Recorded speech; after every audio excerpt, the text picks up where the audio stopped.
नमस्कार, नमस्कार, नमस्कार. आजचा चौथा रविवार आणि आजची चौथी गोष्ट. आज मी गोष्ट वाचून दाखवणार आहे. ती लिहिली आहे कौस्तुभ अरुण आठले यांनी. बरं, कौस्तुभचीच गोष्ट आज का वाचून दाखवणार आहे? कारण आज कौस्तुभचा वाढदिवस आहे आणि खऱ्या अर्थाने मला असं वाटतं की कौस्तुभ शब्दप्रभू आहे. कौस्तुभचं अतिशय ओघवतं लिखाण आहे आणि अतिशय संवेदनशील त्याची शैली आहे.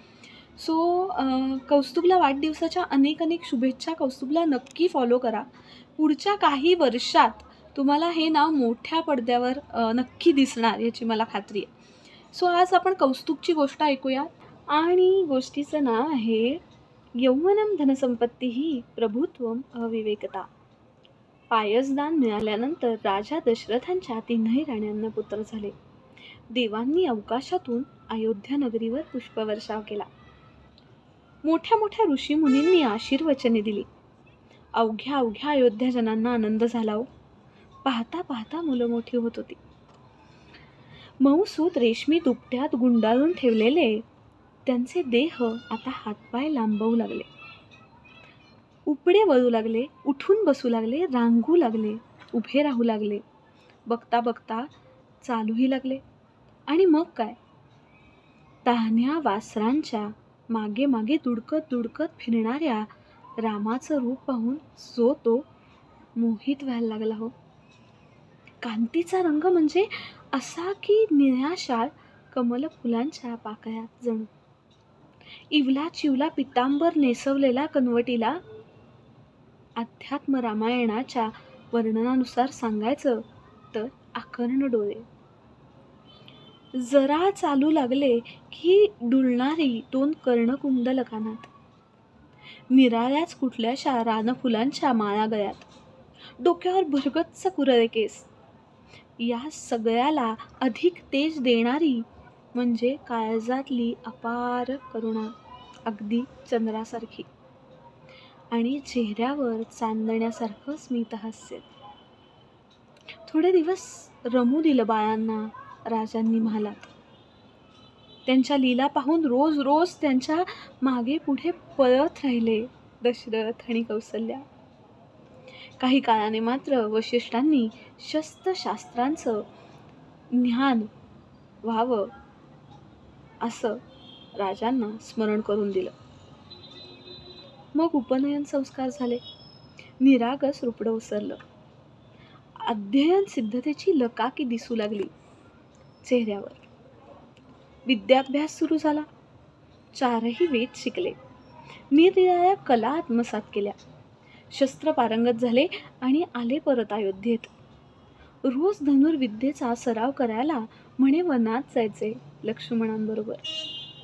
थोड्याच दिवसात या मानव माया रूपाची कीर्ती विश्वामित्रांपर्यंत पोहोचली. ते आणि त्यांची शिष्यमंडळी त्या काळी फार हैराण होती म्हणे.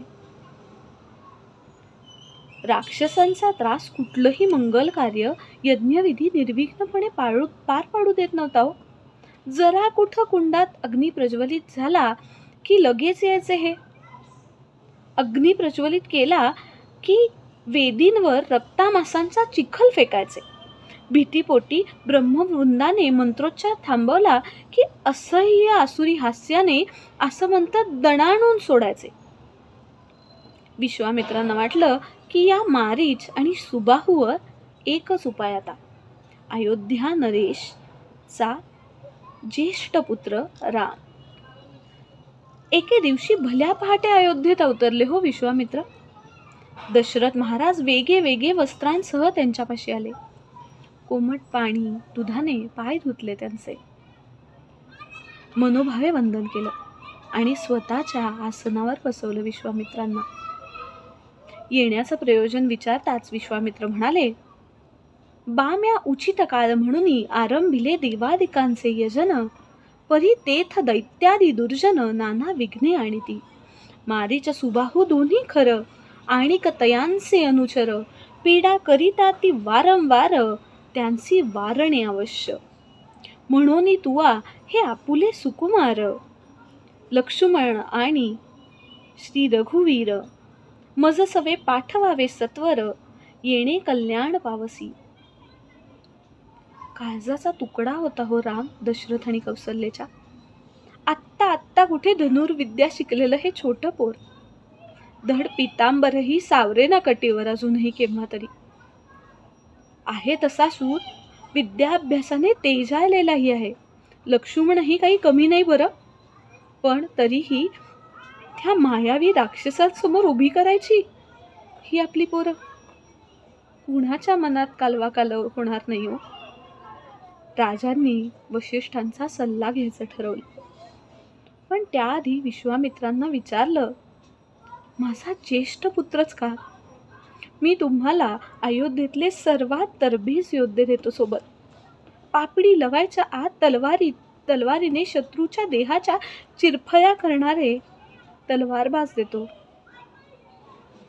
मायावी विद्येने सिद्ध असलेले सरदार देतो. एका दिवसात प्रश्न मिटेलो. विश्वामित्र म्हणाले, नाही, तुझा ज्येष्ठ पुत्र रामच दे. दशरथांनी कळवळून विचारलं, पण असं काय आहे रामात? लहानसा सुकुमार आहे हो तो, तरीही राम का? विश्वामित्र म्हणाले, कारण राम निराळा आहे, सगळ्याहून निराळा. अवघ्या जगाने पाहिलंय आजवर की यौवनम धनसंपत्ती प्रभुत्वम अविवेकता. यौवन म्हणजे तारुण्य, धन, संपत्ती आणि एखाद्या कलेवर विद्येवर प्रभुत्व या गोष्टी हाती आल्या की मानव विवेक विसरतो, अहंकारी होतो. त्याला कशाचंच स्मरण राहत नाही. पण तसं रामाचं नाही बरं. रामाकडे या सगळ्या गोष्टी आहेत, पण तरीही त्याचा विवेक अजून हरवलेला नाही. म्हणून म्हटलं ना, शरीर, विद्या, नशिबात वैभवशाली कुटुंब, शास्त्र कौशल्य, शास्त्र प्रभुत्व या सगळ्या गोष्टी आजवर अनेकांच्या वाटायला आल्या ना, तरीही राम एकच होते आणि यापुढे कधीही होणे नाही. धन्यवाद. कौस्तुभला नक्की फॉलो करा आणि मला नक्की सांगा ही गोष्ट तुम्हाला कशी वाटली. कौस्तुभ, वाढदिवसाच्या अनेक शुभेच्छा.